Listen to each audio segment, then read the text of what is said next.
O king, when the Lord appeared on Dvadashi, the 12th day of the moon, the sun was at the meridian, as every learned scholar knows. This Dvadashi is called Vijaya. Vijaya means victory. The Lord comes to attain victory.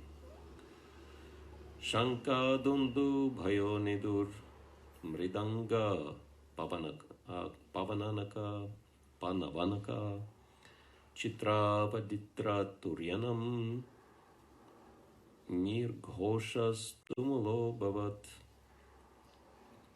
Conch shells, kettle drums, pavanas and anakas vibrated in concert. The sound of these and various other instruments was tumultuous. So basically there was kirtan all over the universe when the Lord appeared. Pritascha sarason nrityan gandharva pravarajagu Tushtubur munayodeva manava pitarognaya. Being very pleased, the celestial dancing girls, Apsaras, danced in jubilation. The best of the Gandharvas sang songs, and the great sages, demigods, Manus, Pittas, and fire gods offered prayers to satisfy the Lord.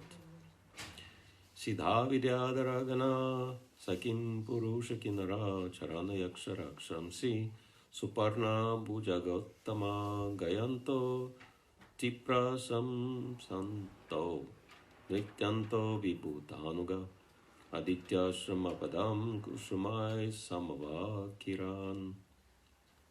The Siddhas, Vidyadharas, Kimpurushas, Kinnaras, Chanaras, Yakshas, Rakshasas, Suparnas, the best of serpents, and the followers of the demigods all showered flowers on Aditi's residence, covering the entire house, while glorifying and praising the Lord and dancing.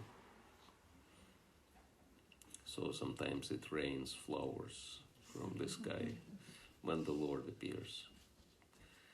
Dristva Aditistam Nijagarbha Sambhavam Param Pumam Samudam Apa Vismita Vihita Deham Nija Yoga Mayaya Prajapatischaha Jayati Vismita.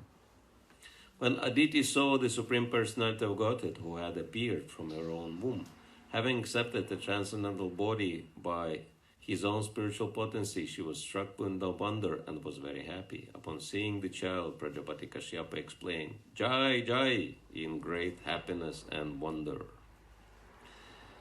Yattad vapu bati vibhushana yudhair avyakta yaktam adarayadhari babhuvatanaiva savamano vatu sampashyator divya gatir yadanata.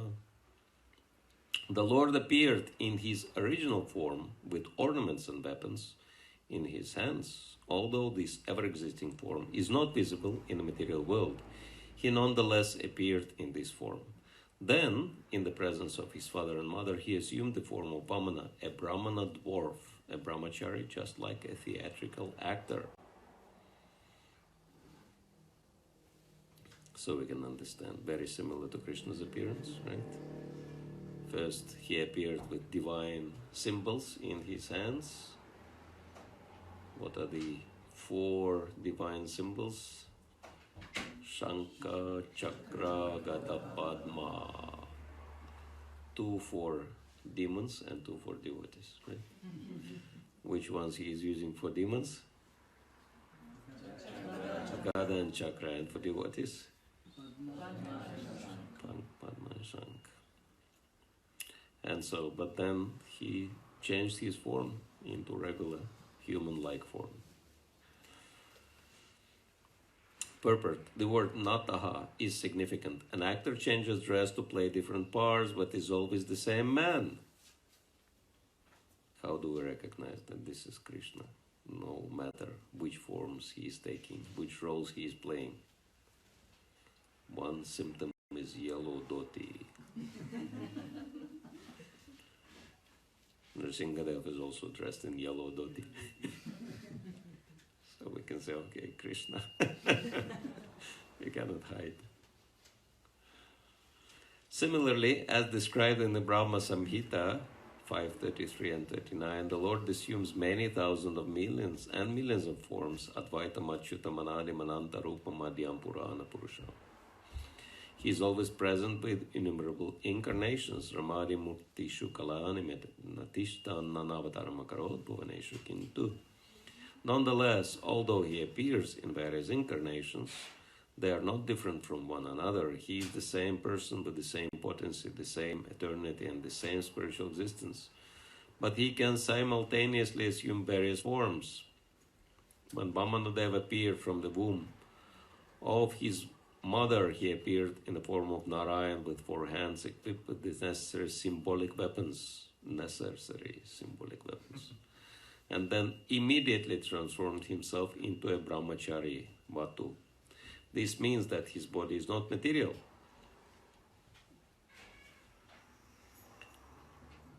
One who thinks that the Supreme Lord assumes a material body is not intelligent. He has to learn more about the Lord's position, as confirmed in Bhagavad Gita 4.9, Janma Karma Chame Divyam, Evam Yavetti Tattvataha. One has to understand the transcendental appearance of the Lord in his original transcendental body, Satchit Ananda Vigraha. Shiva Vamanadeva Ki Jai. So this is very interesting pastime, and it's very unusual that Vamanadeva appeared as a dwarf, right? And dwarf means, if you've seen dwarfs, they don't look very attractive, right? Normally, because these are adults, but they have very small body, and normally, you know, this body is not very proportionate. For example, legs are very short, and head is very big, something like this, right? Normally, this is how dwarfs, mini-man, right? Different names they call them. This is how they look. So they don't look particularly attractive, right? But it's specifically mentioned here, he was very beautiful, Vamanadeva, right? Means all the parts of his body were perfectly shaped, perfectly formed. So why he decided to appear in this kind of form as a dwarf? Because he could just appear as a small boy, but why dwarf? To misguide Bali Maharaj. Yeah, but why dwarf? Why not small boy? Yeah, misguide, it is true. So how it was misguiding? But how many steps he could take in that small form? But that happened later. But dwarf means an adult, right? Adult means adult intelligence and adult communication, adult interaction, right? But the body of a child, small child. So small children are very cute and very attractive, right? But so he wanted to have both, you know, sharp adult's intelligence and very beautiful and very cute looking child's body. So this is very unusual dwarf because he's like perfect. Perfectly shaped. And so yes, everyone, it's actually described later on in this chapter, right? When Vamanadeva came, everyone became completely enamored, right? Everyone just forgot about everything they were doing, and everyone was focused on Vamanadeva, right? Just by his effulgence, the luster of his body. We can imagine, you know, someone comes in, you know, like a little boy or something, and then he's shining like a luminescent lamp, right? Something like that. Everyone, I think even I will forget about, you know, class. Everyone will be like, whoa, what's happening? Who is that boy? So something like that was happening.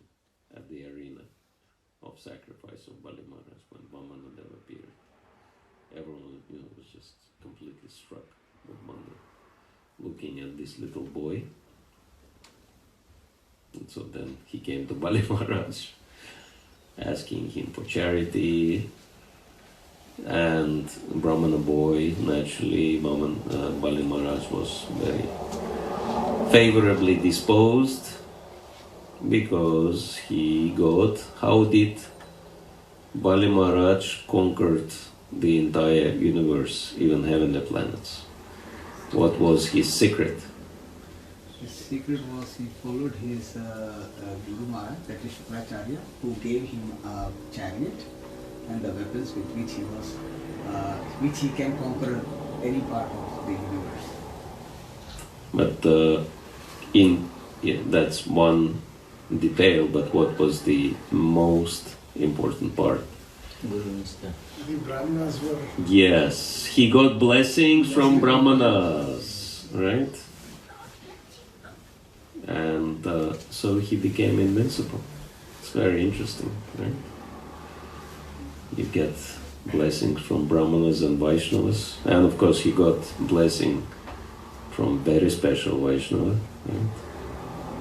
Which special Vaishnava he was fortunate to be closely associated with? Yeah, his grandfather, right? And so he got blessings from Prahlad Maharaj and from Brahmanas and Vaishnavas, and so you get blessing from Brahmanas and Vaishnavas, and nothing is unattainable, right? You can achieve anything if you get those blessings. Anyone had experience that if you try on your own to do something, it's very difficult, but you just ask for blessings from Brahmanas and Vaishnavas and boom, you're right there. Anyone has experience of that? No one had experience? Come on, someone must. You never asked for any blessings? Never got your desire fulfilled? No? Okay. Well, we used to take blessings before I used to go for the exams. Okay. At least one person has experience. No one had any experience like this? Yes? Aren't we here because of blessings, I guess? Okay. We got association because of blessings somewhere along the way. Yes. So blessings are very important.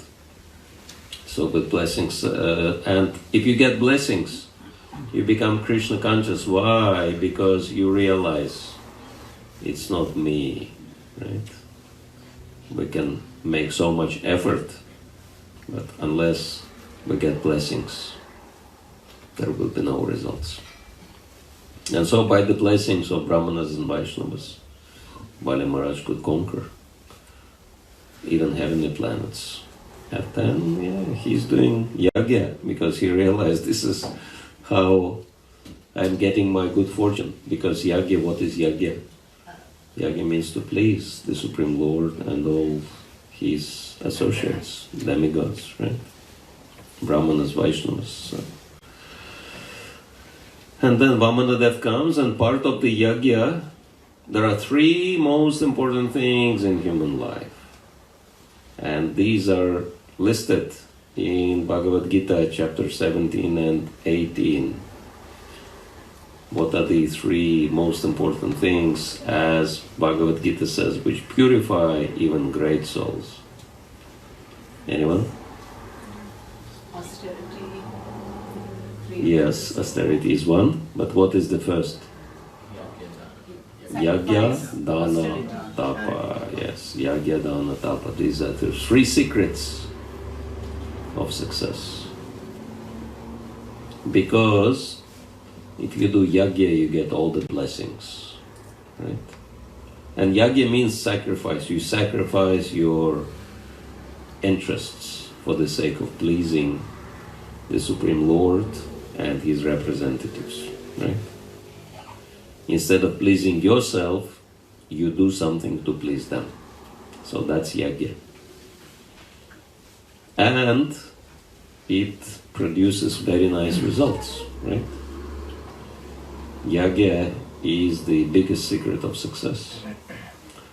And then, by yagya you get prosperity.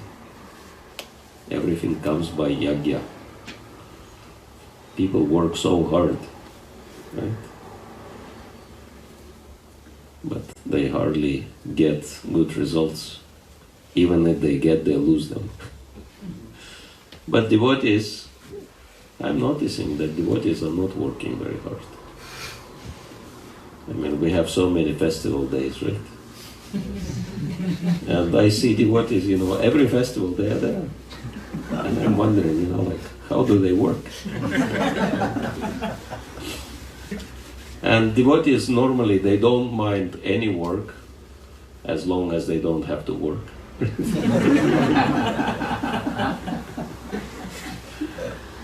Let me see if you've noticed that change in your life, that since you've started chanting Hare Krishna, you have to make less effort for your livelihood and you get better results, easier results. Anyone notice that? Yeah, it's happening.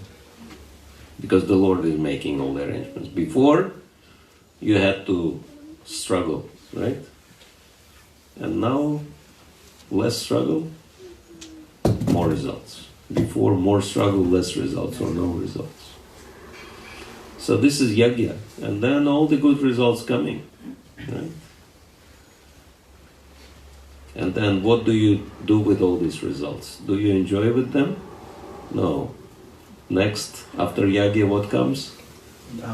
Dana. Yeah. Dana means you use those results, yes, to give away. Right? It's very interesting. Like in Christianity, they have this tithing, right? They give 10% for the service of the Lord. But how much Vaishnavas give? Anyone knows? Percentage? 50%. Yeah. So what it indicates? That Vaishnavas have much more. Because to give 50% and comfortably live with other 50% means you have to have a lot. So, but yes, the more, and it's very interesting, the more serious you are about yagya, the more results you have. You can see a very interesting kind of phenomenon in ISKCON,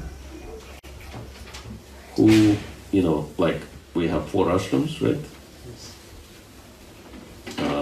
Brahmachari, Grihastha, Vanaprastha, Sannyas. Which ashram has maximum wealth? You think so? Which, Yes, Jitendra Prabhu gives the secret out, sannyasis.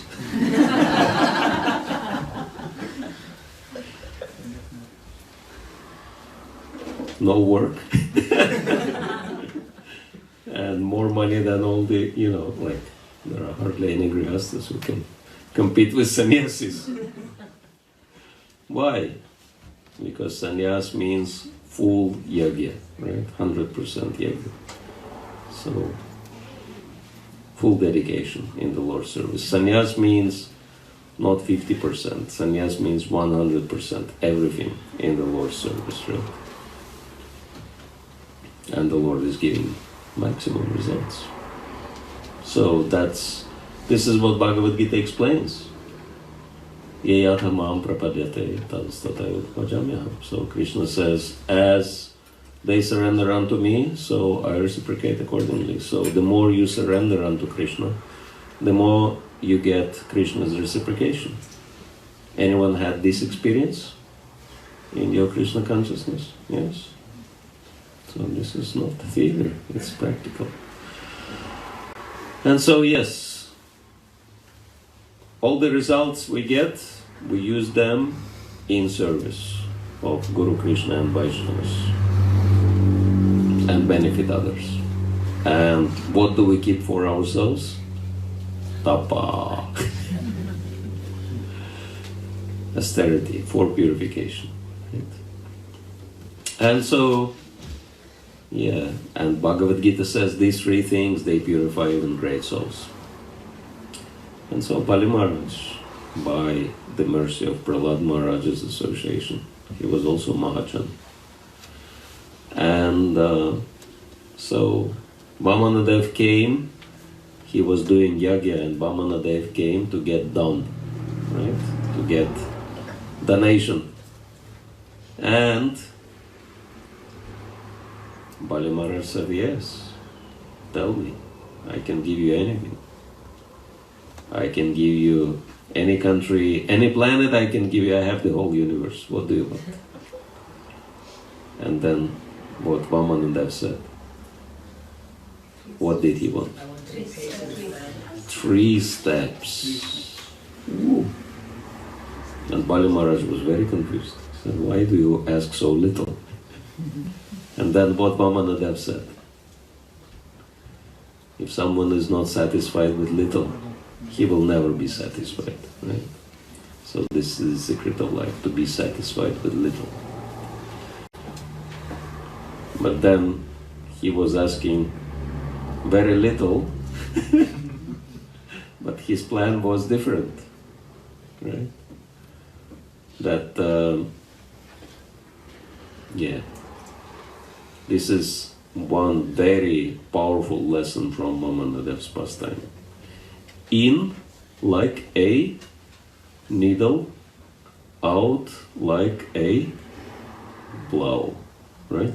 In like a needle, out like a plow. Start small and humble, then you'll get good results. Very simple, very humble. Vamanadeva's approach. The Lord Himself is teaching us why He is performing these pastimes. He could easily, He didn't even have to do anything. With one glance He could produce any results, right? He could just annihilate all the demons, even without making any effort. But He is doing all this pastime, why?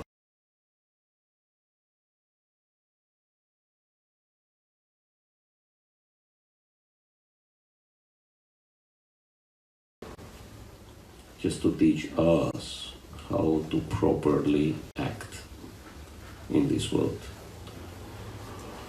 And so I think this is a very important lesson for all ISKCON devotees.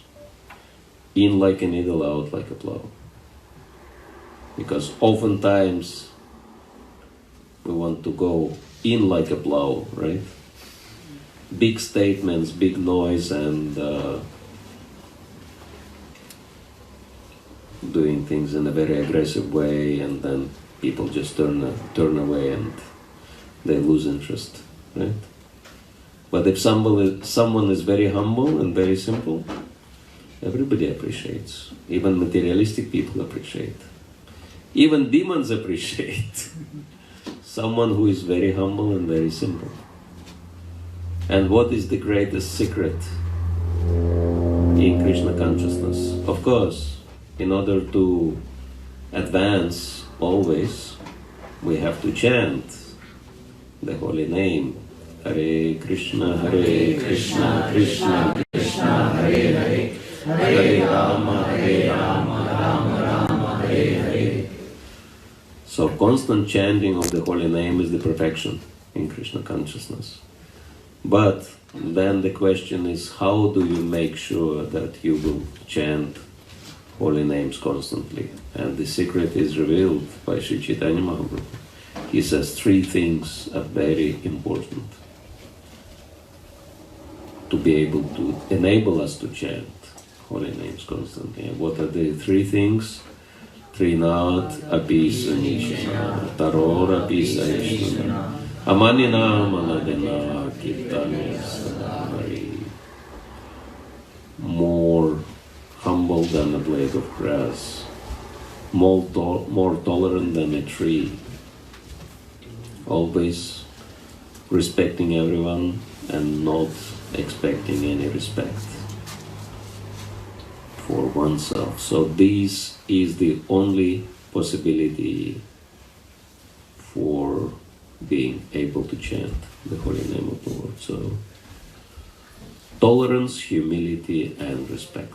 3 biggest secrets for non-stop advancement in Krishna consciousness.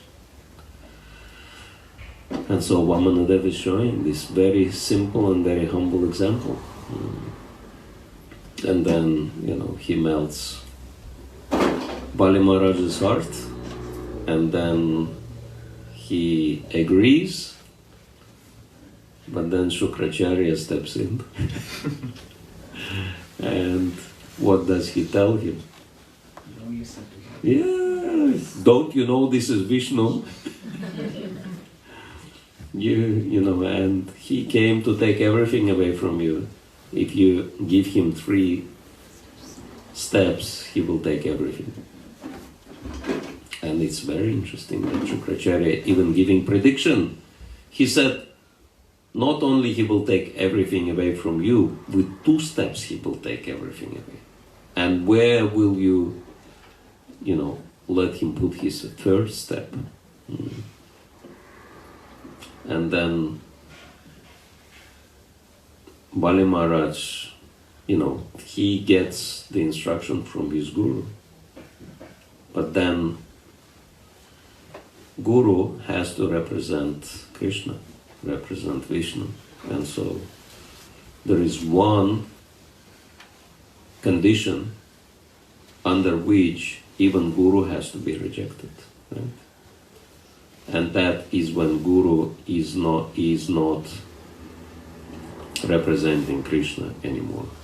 When Guru is telling you not to do what Krishna tells you to do, right?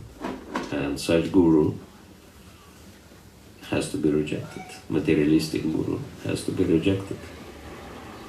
I remember one time we had program in rugby in UK, and we were speaking about deity worship, right?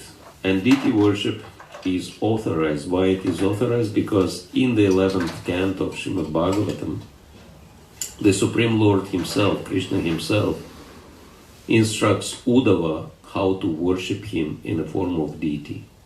And he gives all the standards, even to the such minute details that every day the temple of the Lord, before you start worshipping the deity, from which materials deity has to be made and everything, and before worshipping the deity, first, the floor has to be swept and then washed with aromatic substances, etc. Like that. All the minute details he gives about deity worship. So we worship deity because Krishna tells us to worship him in the form of a deity, right? And then after the class, one man, he came to me, he said, "You're telling us to worship the deity, but my guru tells me that we should not worship the deity." And we will not be telling which guru, but he's a very famous man. But he is impersonalist, and so he speaks against deity worship. And so he said, "How do I understand this contradiction?" And I told him, if your guru tells you not to worship the Lord in the form of a deity, but then if Krishna, the Supreme Lord, tells you to worship him in the form of a deity, what should be your conclusion? And this man was very smart. He said, "I think such guru has to be rejected." Perfect.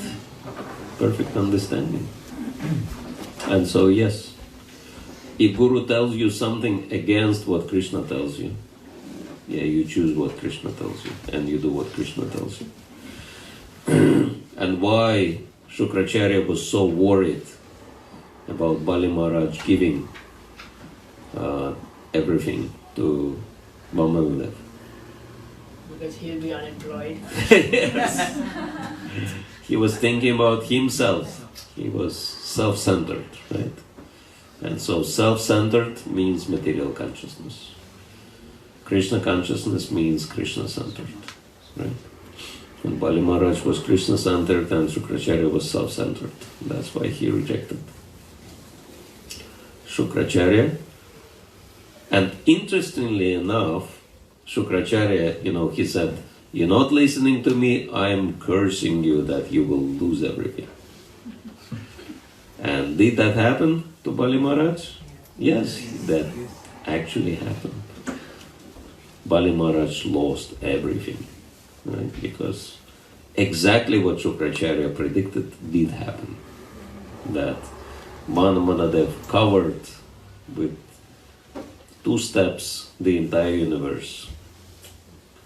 First step, all the planets from the bottom to the middle, and second step, from the middle to the very top.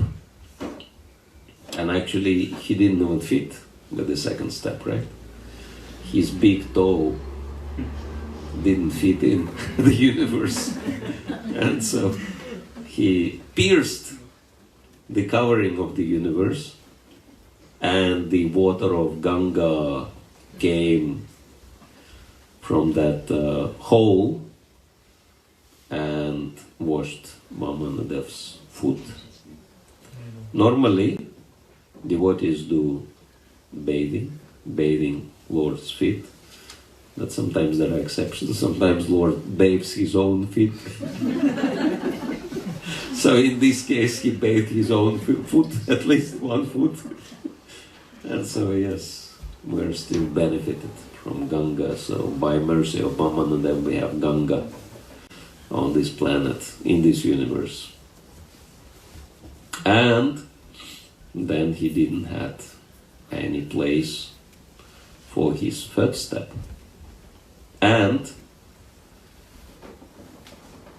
Bali Maharaj had to fulfill his promise. And what was his solution?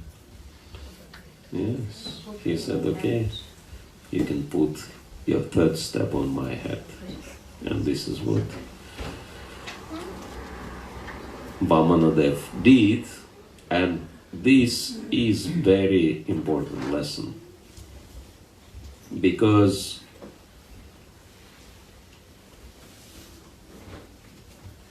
there are 2 things. Of course, we want to follow in the footsteps of Vamanadeva, right? Take everything away from materialistic people and demoniac people and use it in Krishna's service, right? Because everything belongs to Krishna. That's why devotees are never shy to take everything and use it for Krishna.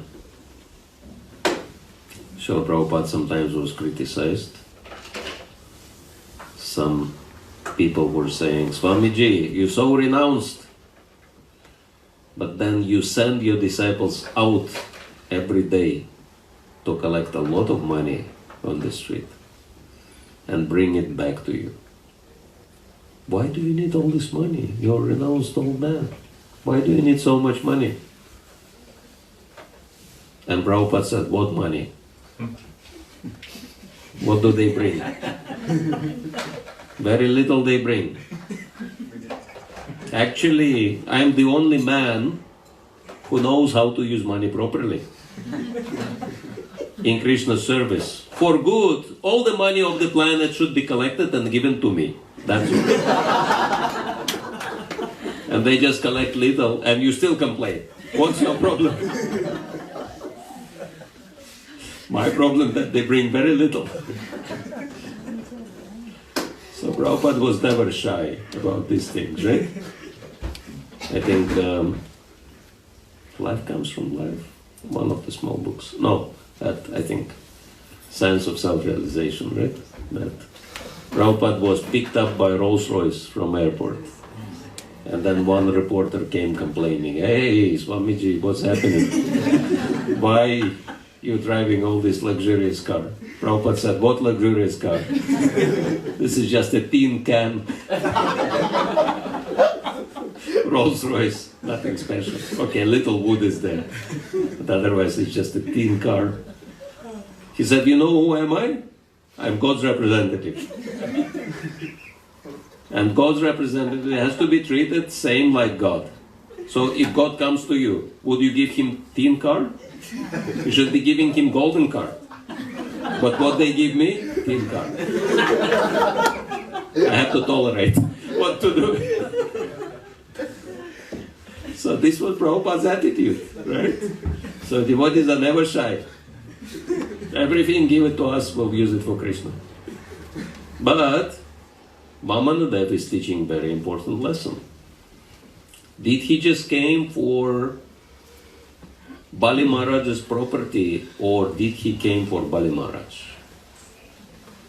Let's see the show of hands. How many of you think that Vamanadeva just came for property? Please raise your hand. How many of you think that he came for Bali Maharaj? Yes, this is very important. That, of course, we want to use everything in Krishna's service, but more important is to engage everyone in Krishna's service. And if you look at wealthy people, if you look at influential people or famous people, what is the most valuable thing these people have? Time. Diamonds. Time. Time. Time. Something. Passion. Passion to achieve something. Passion to achieve. Anything else? Their ego. Their ego. Ego. What Prabhupada was saying. Why someone has money? Anyone knows? Oh, hard work. Asses work very hard, they have no money, not even pockets. So hard work doesn't give you much money. In previous life they have done very good social service dharmas. Okay, and in this life, what is the most valuable thing they have which allows them to have a lot of money? Charity. Yes, very good. Intelligence. Actually, there is one Bengali proverb. Any Bengalis we have in here? That's why we know. There is a Bengali proverb, if someone has money, he has intelligence, right? Can you quote that for us in Bangla? Please say. Jar buddhi beshi, tar taka beshi. Jar buddhi beshi, tar taka beshi. So if someone has intelligence, one will have money. And then Prabhupada gave one story. One Bengali man is telling another one, "You have any intelligence?" He said, "Just a second, I'll look in my pockets." He said, "Why are you looking in your pockets? I'm asking, you have any intelligence?" He said, "According to the proverb, if I have intelligence, I have money, so I'm checking how much money I have." That much intelligence I have. So the most valuable thing in someone who has wealth and position naturally comes, if one has wealth, is one's intelligence. So the man is much more valuable than his money and his position, because he is the source of money and he is the source of position. And if you want to be really ambitious, which is really important in Krishna consciousness, don't just take anything, something from man. Take the whole thing. Take the man as well. Right? How do you do it? By dedicating that person, giving that person to Krishna. How you do it? By giving that person service, responsibility in service. And Srila Prabhupada showed very powerful example. especially with Ambarish Prabhu. You know, I mean, wealthy people, they're so used to it. You know, everyone comes to them and they try to kind of make very good show, but the end result, they want some money from that person, right? And so the only interest in dealing with wealthy people, that others, they want to get their money and then forget them. And so he's so used to this. And when he came to ISKCON, unfortunately some devotees were not too advanced, and so he felt this kind of attitude also. And then he was thinking, maybe this is also how Prabhupada wants to treat me. He just wants my money. And he had this doubt. And then he came to Srila Prabhupada and he said, do you want my money or you want me? And Prabhupada said, I don't need your money without you. You are much more valuable than all your money. And you can see that instead of taking money from Ambarish Prabhu for the temple of Vedic Planetarium, what did Srila Prabhupada do? He gave him responsibility for building that temple. Right? And even though Srila Prabhupada is not physically present, Ambarish Prabhu is still making a lot of effort to accomplish that project. Because he feels Prabhupada counted on me, Prabhupada trusted me, I should not let him down. I should do that, right? No matter what it costs. And he gave everything. I mean, he invested nearly $30 million into that project. Pretty much all his savings, his life savings. And he's still collecting to complete it. So you can see, if you engage someone in the service, then you will have not only all the money, but the person,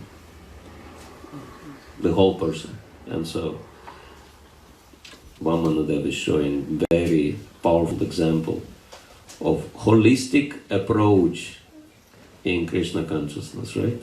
Krishna consciousness is holistic science, not just parts, but the whole, right? Don't separate. Yoga means to connect, to unite. So we are practicing Bhakti Yoga. And the 3 steps Vamanadeva is taking are also very important. They have great significance. First step, Vamanadeva covered all the troubled places, hellish planets, all these things, right? Second step, he covered all the nice places, all the heavenly planets, right? And third step, he made Bali Maharaj completely surrender unto him, and so that's why Bali Maharaj is the emblem of which process of devotional service? Atma Nivedanam. What is Atma Nivedanam? Full self-surrender, everything. Manasa Deho Geo Yokichumo Arpinoto Pade Nandakishore. Whatever I have, everything belongs to me, my Lord. Everything belongs to you. Manasa, my mind, Deha, my body, Geha, Griha, my family, everything is your property. So, full self-service, surrender. And this is very important.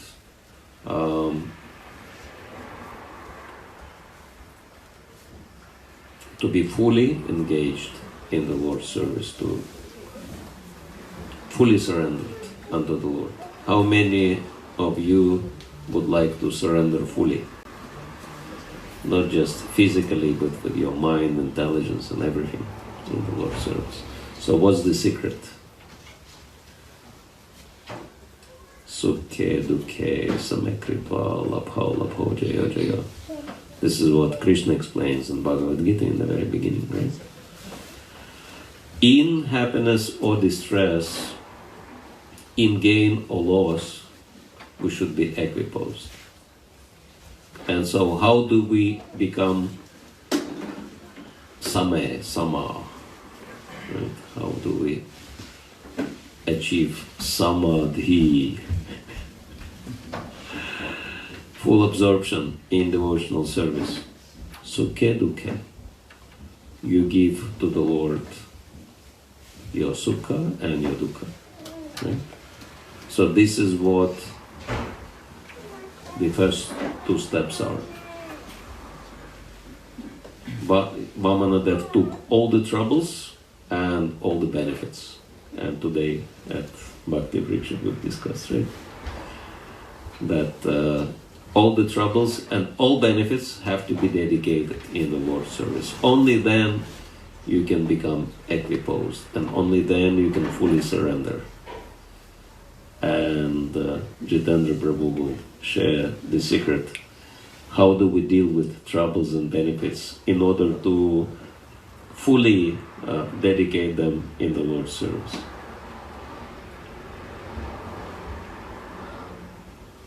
You perceive troubles within the benefits, and you perceive benefits within the troubles. Very good.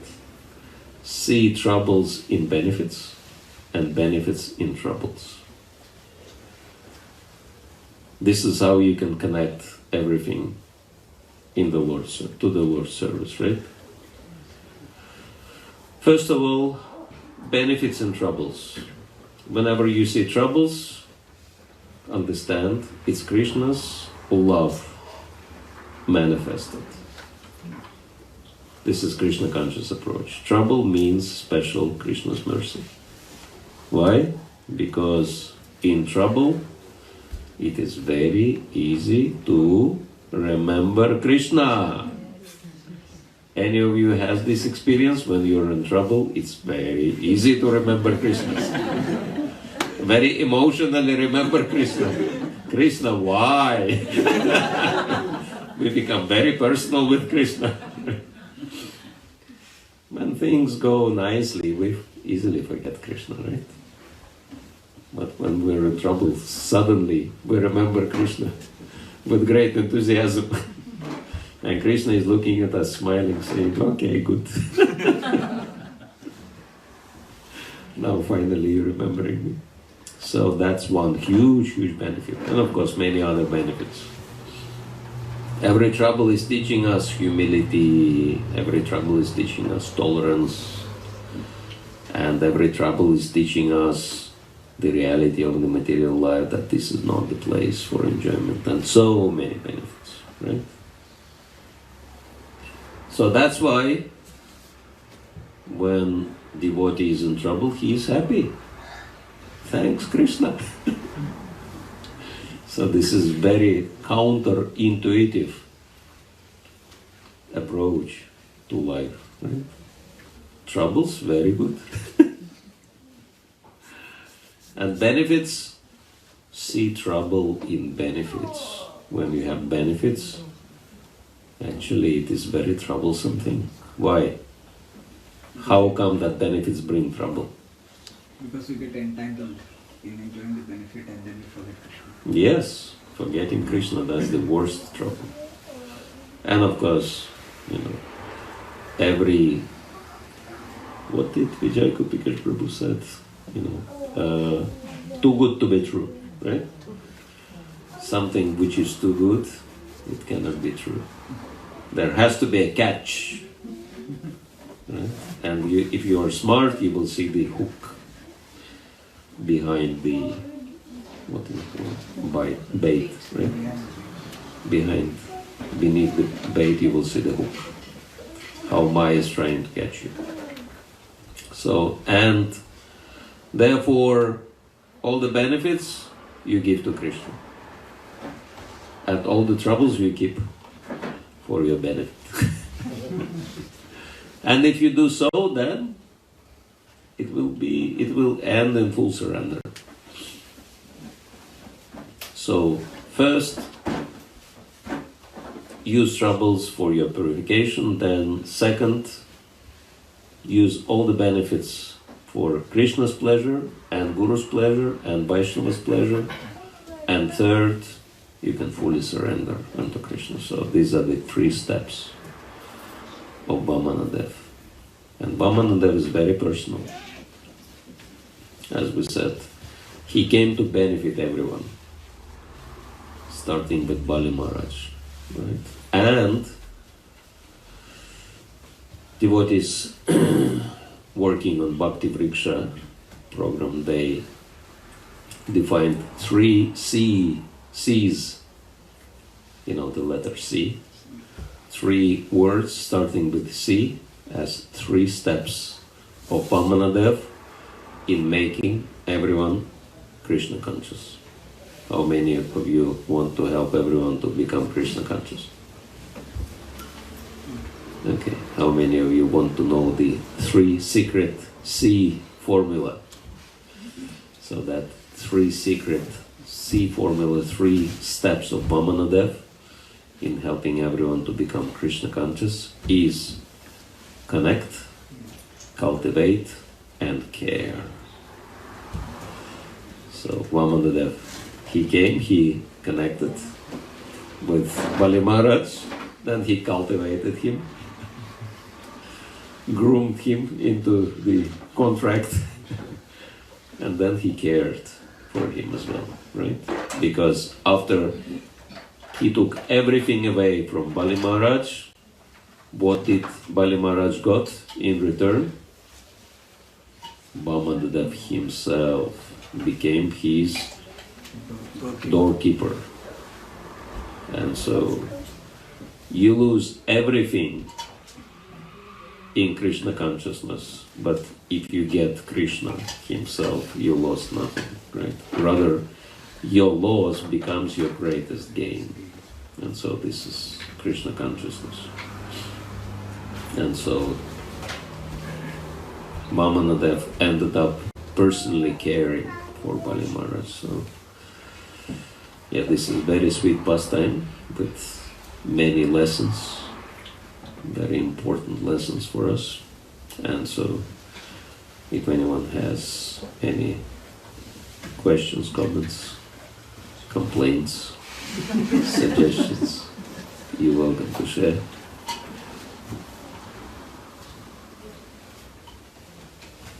Yes, please. Hi. You mentioned in the beginning of the class when you were reading the Prabhupada, it was talking about the moon planet. And in the recent news, and obviously it's from past few decades, mankind is trying to go to the moon, and I know Prabhupada has said that they just this is all humbug, it's not true. But then scientists are still trying.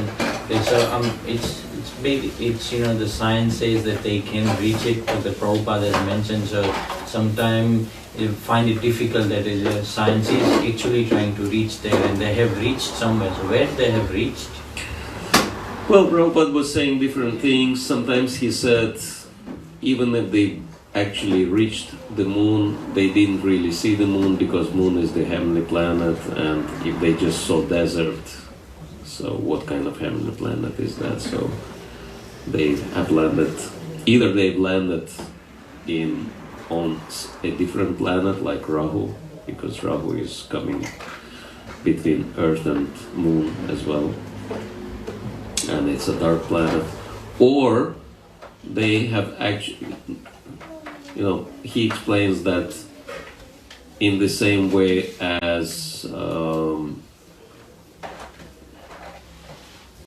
even on the Earth planet,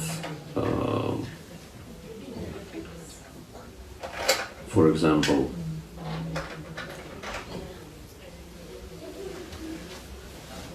you come to Australia and they bring you to the middle of the country, to the deserts, and you will think, oh, this country is useless, right? And you just turn around and you leave. And you never have seen Sydney, you never seen other countries, you never seen the coastal areas. So, and your conclusion is that, oh, this country is full just desert, nothing special. So, you know, even if it can be done here by human beings, what to speak of demigods, they could easily bewilder these people by not actually revealing them the heavenly planet, moon, but showing them something else, and then they concluded, okay, the moon is uninhabited. Because in order to reach the heaven, one has to have spiritual qualification, and so if one doesn't have spiritual qualification, then it's not really possible. So Prabhupada was not giving one conclusion. He was saying that according to Vedic version, it's not really possible to reach moon like that, and so they haven't, but obviously no one reported that moon is heavenly planet, so they haven't reached the moon as it is described in Vedic scriptures. So that is definite fact. Whatever else is open to discussions. I mean, there are even some theories how it was all staged and they actually never went to the moon, etc., etc. And then they show all these things that, you know, like the flag on the pole flapping in the wind, and there is no wind in the moon, and so many other things, and you know, like their what do you call it, spaceship landed on the moon, and it's supposed to be like full of dust, and there is not a single speck of dust on the ship, and you know, it is standing as if on the table, right? So it didn't even, like the, what you call it, the supports, they didn't even went into the dust. So it's like many strange things on the photos and on the footage. So we don't know, but you know, it doesn't really matter whether it was staged or did they actually go somewhere. But the matter of fact, Prabhupada was saying, what have they brought from the moon? A couple of rocks. And what was the cost of those rocks, right? Each rock is like a few $billion. So that's, you know, they took a few $1 billion from the taxpayers, and what they produced, 2 rocks. Enjoy, moon rocks. So that's really stupid. Burning so much money for nothing. Just imagine if they would give that much money for Krishna conscious development. So that's the ignorance of the modern people. That's what matters for us. People just ignorant. They don't even know what they're doing with their lives. And so that's why when Prabhupada was accused that, oh, you're brainwashing people with your movement. He said, what brainwashing? This is brain-giving movement. You never had brains in the first place. I'm giving you brain. Yeah, because people do things which you don't show them they don't really have brain. Even the top leaders do such brainless things as moon venture and all. What to speak of ordinary people. So Krishna consciousness is really the only hope for people to have at least common sense, what to speak of spiritual knowledge. Even common sense is not very common, as Voltaire says. Thank you. Yes. Anyone else? Yes. Maharaj, Vamanadev's Master actually explains the process of surrender and says surrender is ultimate. You have to be completely surrendered. But we live in a world where complete surrender may not be possible in this lifetime. Maybe like the situation that you cannot completely surrender. So what is the thing after that for the jiva who is unable to surrender himself to pain? What happens to someone who is not able to completely surrender? Yes. Well, there are 9 processes of devotional service, as we understand, and it starts with Shravanam, right? Then Kirtan, then Smaranam, then Vandanam, Archanam, Padasavanam, Sakyam, Dasyam, Vamanadeva. And so,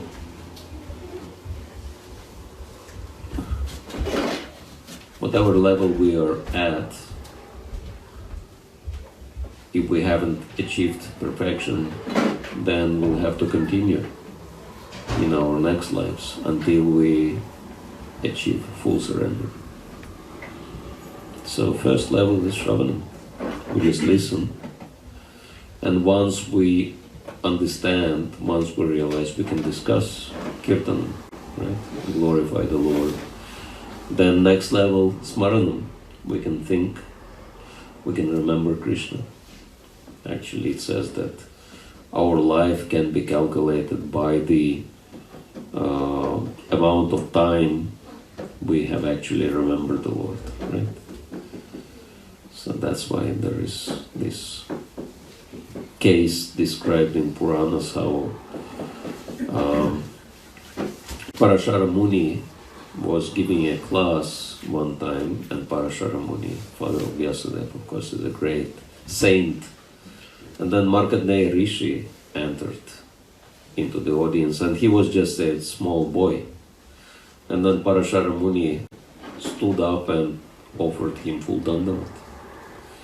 And Markandeya Rishi said, you know, you're such an exalted sage and you're offering me dandavat, I'm just a small boy. This doesn't seem to be an etiquette. And the Parashara Muni said, but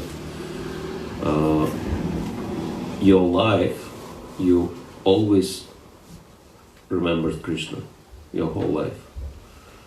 And so I only remember Krishna sometimes. So actually you're older than me, because you know the amount of time you remember Krishna is more than me. So that's why I offer you my respects. You know, that material age doesn't matter. And so, yeah, remembering Krishna, that's really important. And Padasavanam, not just remembering Krishna, but actually doing something for Krishna. It's good to think of Krishna, but it's better to do something practical for Krishna also. And then Archanam, regularly worshipping the Lord. And then Dasyam, becoming the Lord's servant. Sakyam, developing a very friendly relationship with the Lord. And then Atmanivedanam, or Vandanam also, offering prayers to the Lord. Shravanam, Kirtanam. So anyway, that these are the stages of one's development. And whatever stage we are at, we'll have to continue our progress in the next life if we will not achieve perfection in this life. But if someone is fully surrendered, then one goes to the spiritual world.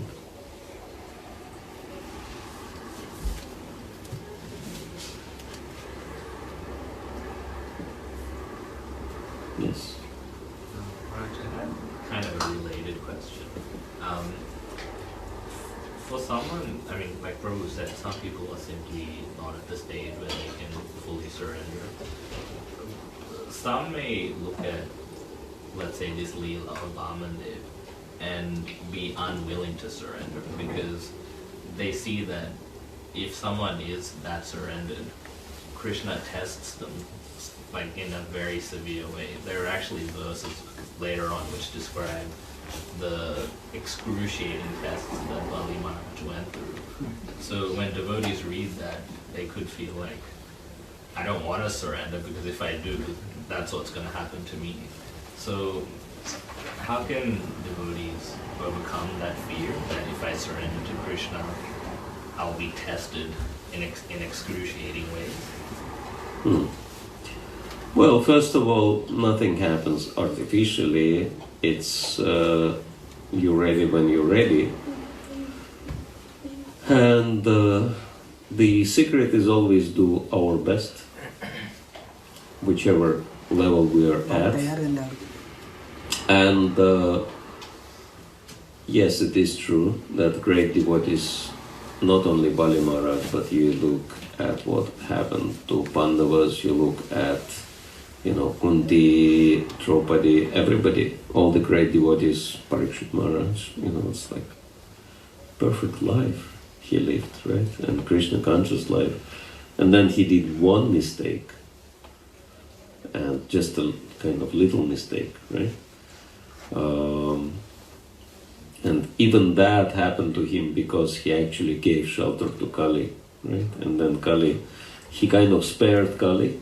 He gave his mercy to Kali, but Kali never gave his mercy to Maharaj Parikshit. Rather, he immediately took advantage of Maharaj Parikshit, right? And influenced him in such a way that he became hungry and thirsty, and then he became angry at Shamika Rishi and offended him. And then for these, small occasional mistake, he was cursed to die, very painful death. I mean, to be, beaten by such a horrible creature like Takshaka and actually burn alive.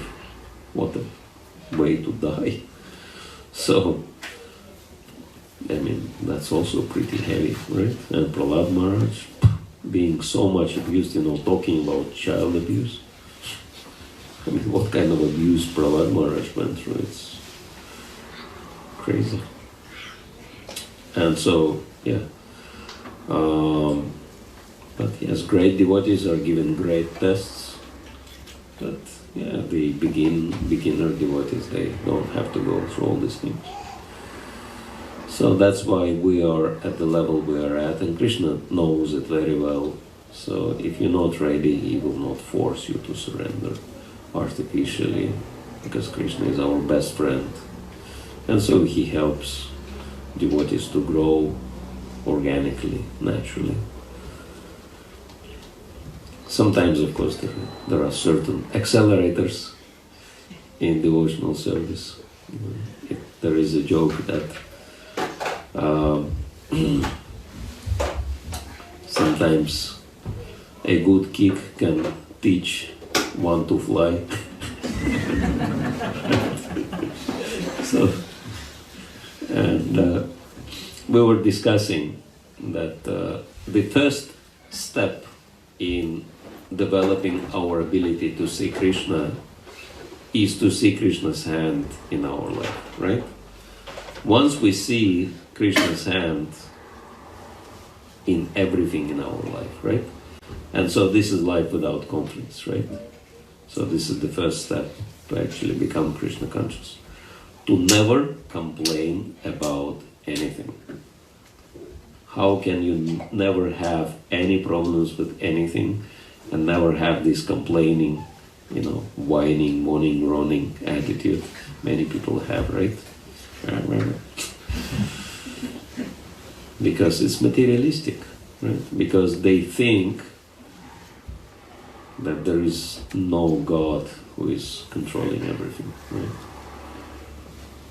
And they live in this duality of good and bad. But devotees, they understand Krishna is controlling everything. Not even blade of grass can move without his sanction. And who is Krishna?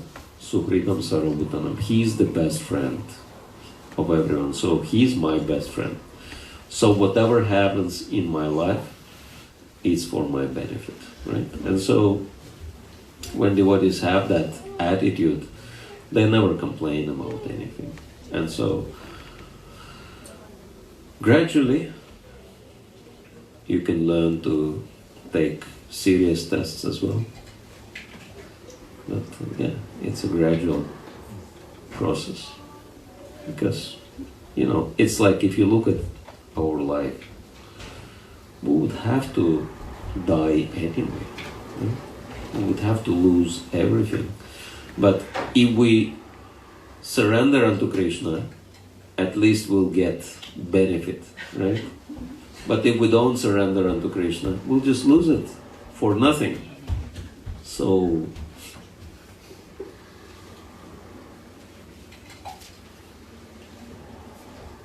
much better to surrender unto Krishna. And so, at least that understanding, that conviction has to be there. That whatever I have, I'll have to lose anyway. So, better I dedicate it to Krishna, better I give it to Krishna.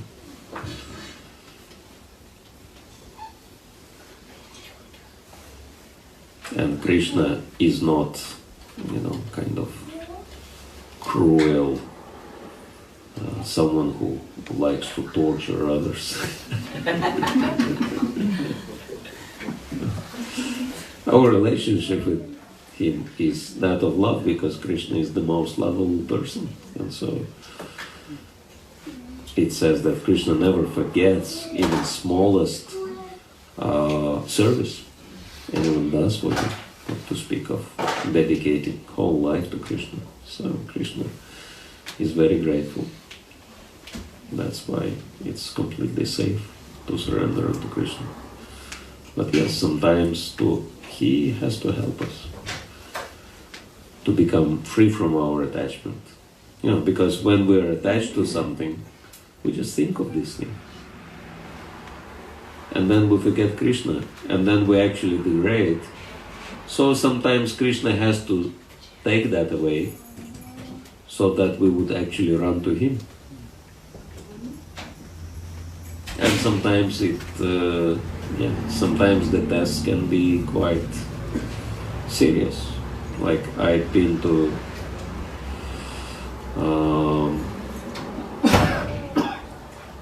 Detroit, and one devotee lost his son, and he died of some health complications, and he was 21, and he grew up to be very serious, very nice, fully surrendered devotee, right? And his father is very serious devotee as well, and so for him it was like, well, this is, his hope. And then suddenly this boy died. And this whole family was devastated, and they were asking, well, basically they had problems with Krishna. Right? Why Krishna did that? Because, okay, if he would not be serious in Krishna consciousness, it would be one thing, but he was so dedicated, and he was excellent preacher, and everyone loved him, and suddenly he died. But then, there is a common saying that if God takes the best, I have very long life to live. Right? Yeah, because Krishna wants the best in his service. And yeah, sometimes he takes the best devotees away from us to his abode. But then, why, like his parents, what should they do? But this is also a benefit for them. It's very heavy mercy, but it is mercy because they became so Krishna conscious. And I mean, they were wonderful devotees before that, but after that happened, it's like one example I'll give. Because their son, he wanted to hear the entire Srimad Bhagavatam, and he left his body without that. So before his Shraddha ceremony, they wanted to read the entire Srimad Bhagavatam, and they finished the entire Srimad Bhagavatam in, I think they only had 6 days. In 6 days, they read the entire Srimad Bhagavatam. So basically they were doing that around the clock, no sleeping. So this kind of yagya they went through, etc. So, and I told them that you are, believe it or not, very lucky. Because this boy definitely is back to Godhead, because he was born in perfect Vaishnava family, he lived perfect life in Krishna consciousness, and he left his body in perfect Krishna conscious, situation, so not a shadow without that he is in Golok. And so I told them, now you have your own man up there. So your return to Golok Vrindavan is guaranteed. So yes, Krishna is giving special mercy, but to special devotees, and sometimes it can be very testing also, but Krishna knows what he's doing, and we have to have that faith. Hare Krishna. Hare Krishna. Thank you very much. I hope you've learned something interesting, something useful for yourself tonight. And so you have special pastime. So let's absorb ourselves in the Leela. Who will be Bali Maharaj? I'm curious. Who will get special mercy?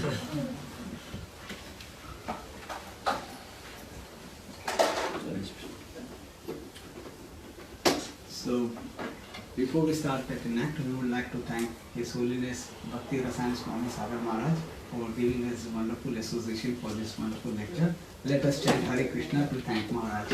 Hare Krishna, Krishna Krishna, Hare Hare, Hare Rama, Rama Rama, Hare Hare. His Holiness Bhakti Rasayan Sagar Maharaj ki Jai. Samaveta Bhakta Vrinda ki Jai. Giriraj Govardhan ki Jai.